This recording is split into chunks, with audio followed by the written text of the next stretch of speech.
Bien, bonjour Michel Lestis. Bonjour. Donc aujourd'hui dans notre chronique des rencontres d'Armor Science, nous sommes sur la zone industrielle de Lannion et nous rencontrons Michel Lestis qui, comme vous allez le voir, a un parcours professionnel atypique. Après la physique, la médecine ou la mer, nous allons aborder avec Michel un autre domaine, celui des logiciels et des services. Donc bonjour Michel, quelques mots de présentation sur votre situation actuelle en fait pour situer Apizé dans le paysage lanionnais. D'accord. Bonjour. Apizé, c'est une société en fait qui développe des logiciels qui utilisent la visioconférence, mais pour assurer de la relation client sur les sites internet, ou alors apporter de l'expertise à distance, par exemple pour se faire dépanner, et également pour la téléconsultation médicale. Donc Apizé, c'est une société d'une trentaine de personnes qui a été créée en 2013. Donc voilà, maintenant, après cette courte présentation, on reviendra dessus tout à l'heure, parlez-nous maintenant de votre parcours qui est réellement atypique. Oui, comme vous l'avez dit, j'ai un parcours un peu atypique. J'ai commencé par les voies, on pourrait dire sinueuses, dans le sens où j'avais commencé par travailler sur l'électronique, donc plutôt un BTS électronique au tout départ. Ensuite, j'ai travaillé chez Thales, qui s'appelle aujourd'hui Thales, sur des systèmes électroniques militaires à Brest. Et en reprenant et tout en parallèle, en fait, j'ai suivi des cursus OCNAM. Jusqu'au cycle, ce qu'on appelle le cycle B, avant de repartir à l'école pour aller suivre la formation à Télécom Bretagne, donc l'IMT aujourd'hui, pour avoir mon diplôme d'ingénieur. Donc voilà le début scolaire. Donc entre-temps, dans le cursus après Thales, j'étais rentré à la DCN.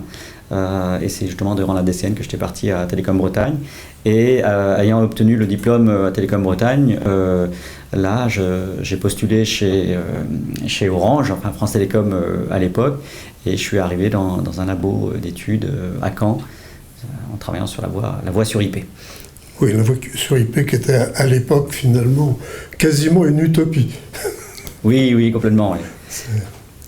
Des premiers essais de visioconférence entre les États-Unis et la France, qui était vraiment le tout début sur Internet. Oui. Et alors, dans ce cadre-là, sur la téléphonie IP, vous avez beaucoup travaillé sur ce qui allait devenir plus tard la Livebox. Est-ce que vous pouvez nous donner quelques éléments de cette époque qui a été un peu turbulente? Oui, tout à fait. Donc, effectivement, comme je disais tout à l'heure, donc j'ai commencé chez France Télécom à Caen. Donc, on travaille plutôt sur les services téléphoniques pour les entreprises. Et ensuite, j'ai rejoint le site de Lannion fin 99. Et là, Lannion s'intéressait plutôt aux usages grand public. Et effectivement, il y a eu l'amorçage de la voie sur IP et notamment la voie sur IP grand public avec les box internet où on commençait à vouloir mettre la voie sur IP. Donc effectivement, ça marchait pas très bien au début. On avait identifié qu'il y aurait des problèmes en fait pour assurer un service de ce type-là, et donc du coup on avait lancé un petit stage en fait pour résoudre ces fameux problèmes, et ce stage s'est transformé en projet interne que j'ai ensuite sorti sous forme d'entreprise par le biais de l'essaimage.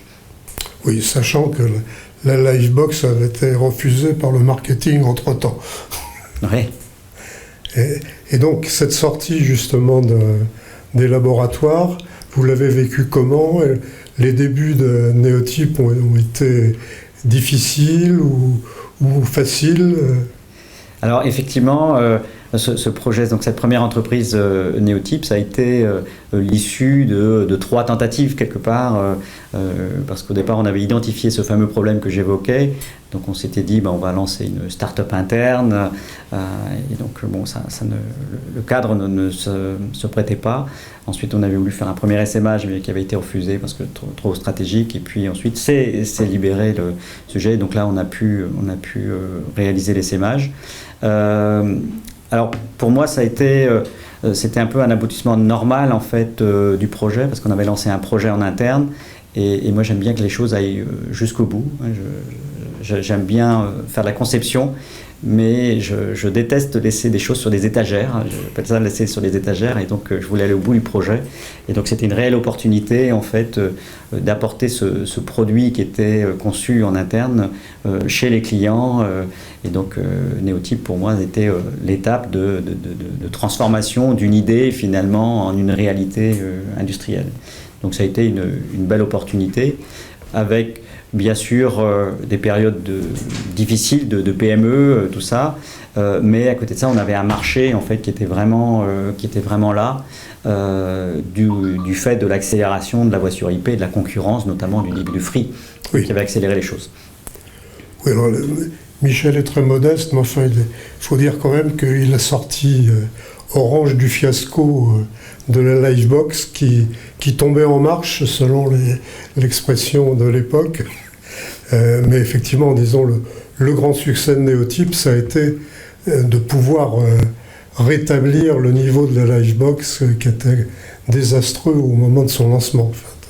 Alors moi, j'irai peut-être pas jusqu'à là, je n'ai pas la connaissance complète, mais nous on était uniquement sur la partie voix sur IP, donc après je n'avais pas forcément la vision sur l'ensemble, mais effectivement sur la voix sur IP, on a effectivement bien participé.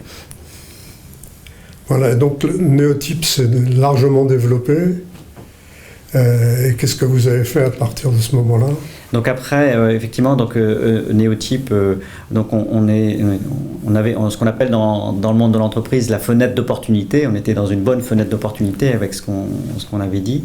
Et ensuite, il y a eu des besoins côté entreprise, et ensuite, au bout de quelques années, on s'est rapproché d'un groupe plus important parce qu'on devenait critique en fait chez les clients, parce que tout le trafic téléphonique de certaines grosses entreprises passait par nos équipements, et donc c'était plus concevable pour les grosses entreprises de dépendre en fait d'une petite PME à l'époque. Et donc du coup, on s'est rapproché d'un grand groupe. Et donc, Neotype a été racheté. Voilà. Et qu'est-ce que vous avez fait à ce moment-là ?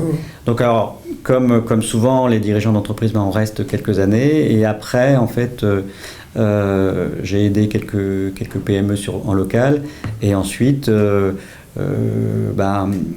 y a eu des opportunités chez Orange pour lesquelles on m'a proposé un poste de directeur d'un ensemble de projets de recherche autour de ces services, ce qu'on appelle les services conversationnels. Donc un retour finalement, retour au labo après une expérience en entreprise. Et donc là, vous avez acquis suffisamment de matière pour vous relancer dans la création d'entreprise. Oui, alors moi j'ai toujours apprécié travailler dans les labos, parce que je trouve qu'on apprend toujours, on découvre de nouvelles choses, mais dès lors qu'il y a un sujet qui pour moi mérite d'aller à la phase industrielle, la tentation est trop forte de continuer, d'avoir ce mode entrepreneur, hein, donc d'où ma volonté à nouveau de refaire un essaimage, de refaire une entreprise après seulement 18 mois dans les labos. Donc je crois que je ne suis pas fait pour rester très très longtemps, même si j'aime bien l'aspect labo. Donc alors, revenons maintenant à Apizé. Vous pouvez nous décrire, mais en étant assez clair pour un public très large en fait, ce que fait réellement Apizé aujourd'hui. Donc il y a un exemple simple.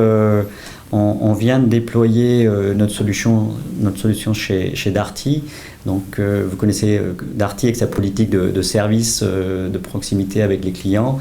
Et donc quand vous avez un problème technique avec votre lave-vaisselle ou avec un équipement électronique acheté chez Darty, vous pouvez appeler leur centre de support. Et donc ils essayent de traiter votre difficulté par téléphone. Et si ça ne va pas, ils vous envoient un petit SMS, vous cliquez dessus et votre smartphone devient la caméra en fait de l'expert à distance. Et donc finalement on utilise la visio pour se faire assister à distance. Donc voilà un exemple d'usage. Et surtout ce qui est important, c'est qu'il n'y a aucune installation à faire sur le terminal du client. Et donc c'est une utilisation très très très rapide. Donc voilà un premier exemple. Après avoir trouvé, on a en gros trois secteurs d'activité. On a ce secteur-là qu'on appelle de la visio-expertise, visio-assistance, visio-expertise, et on a un secteur plutôt de la relation client. Donc ça va être la visio-expertise également, mais dans le monde bancaire par exemple, ou dans le monde immobilier. Et après un troisième segment très important qui est vraiment en démarrage, c'est l'usage de la visio pour la téléconsultation médicale.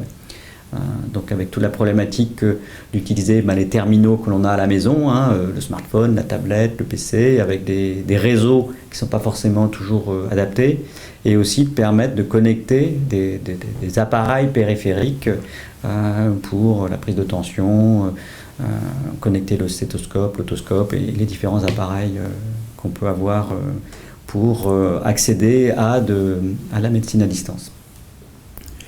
Pour monter ces activités, vous avez eu quand même pas mal de succès, puisque vous avez quand même un certain nombre de grands comptes comme clients aujourd'hui. Et qu'est-ce que vous avez rencontré comme difficulté pour monter cette entreprise ? Alors, comme toute entreprise au démarrage, on part vraiment de la feuille blanche, et donc avec des moyens financiers très, très limités.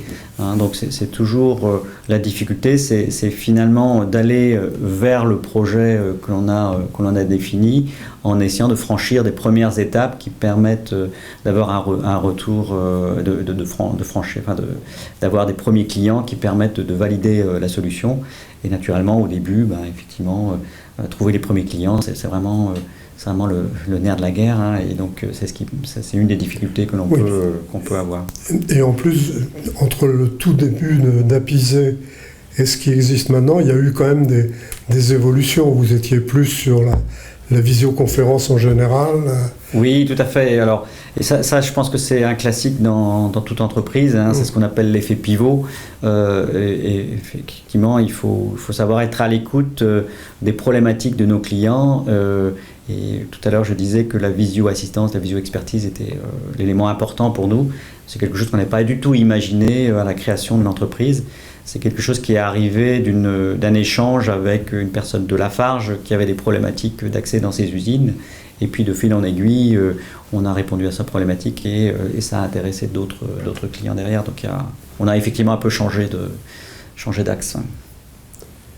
Bien. J'ai une question un peu difficile. Si vous aviez recommencé, qu'est-ce que vous feriez ? La même chose ? Oui. Alors je vais pas vous cacher que c'est épuisant, mais oui, je pense que on fera toujours un petit peu différemment peut-être, mais je crois qu'il faut savoir, faut savoir suivre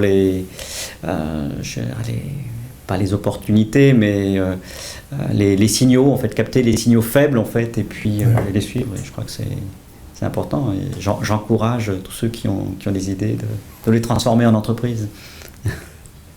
Voilà, et bien, merci Michel. De rien. Et bonne vie à Apizé, alors.